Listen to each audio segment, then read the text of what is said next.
Kasabay ng pagbabalik trabaho at eskwela, ang simula naman ang pagpapatupad ng Expanded No Window Hours Policy sa number coding sa ilang pangunahing kalsada sa Metro Manila. Pero sa pag-iikot ng GMA News, kapansin-pansin ang kakulangan sa pagpapatupad ng bagong polisiya. May report si Mark Salazar. Ipinatupad na ngayong araw ang Expanded No Window Hours Number Coding Scheme sa maraming kalsada sa Metro Manila para makabawas sa traffic.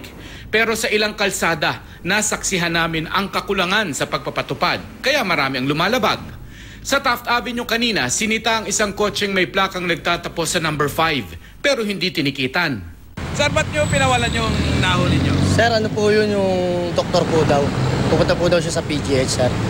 Qualified man para sa exemption ang mga doktor dahil on-call ang kanilang propesyon, kailangan pa rin nilang mag-apply ng exemption at kumuha ng certification mula sa MMDA. Sa Taft Avenue rin, malayang nakababaybay ang isang ito nang walang nanghuhuli. Sa kahabaan ng Quezon Avenue, naglakas loob ang isang sasakyang naglipat-lipat ng lane para makaiwas sa traffic enforcers. Sa Samson Road sa Maynila, palibhasa walang mga traffic enforcer, kaya ilang metro lang kaming nagbabaybay, 5 violator na agad ang aming nasa lubong. Marami sa amin nakikisakay, okay? Hanggang man lang doon sa sasakyan namin na mass transport or sa mga public transport.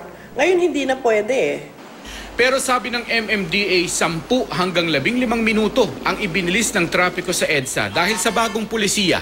Kaya hinihingi pa ng transport group na Pasang Mazda na gawing metro-wide ang no window hours policy. Palagay ko, ipatupad natin dire-diretso ito. Alisin ang mga kolorum within operating the city at lahat ng entering the city. Kailangan mawala na ang kolorum. Mula ngayong araw, 7 a.m. hanggang 8 p.m. na ang number coding. Wala namang window hours sa EDSA, Alabang Zapote Road, Rojas Boulevard, mga kalsada sa Las Piñas at Mandaluyong.